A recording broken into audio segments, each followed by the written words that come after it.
sala. Dan hindi kami nandun sa kinagubing dahil. Amen. Mag-ampo kita.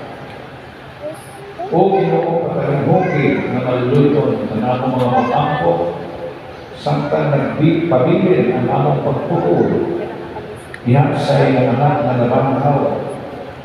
Imong tangiunon ang among paglaon, ang among igsuon, isilwin, mabandang usap. Kinang ipangayo pinagi sa among Jesucristo yung mga anak na buhay haliban kanimo sa Espiritu Santo. Diyos, mausahan ko sa kahanturan. Amen. Ang lingkod.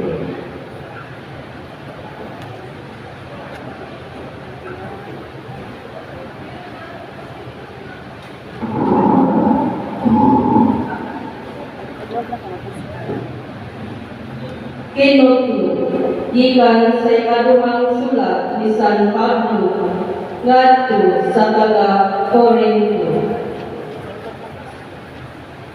Nasayod kita, ngayon katunas na, nihiling atong yukanong tuloy-anan, nga mao ang atong lawas.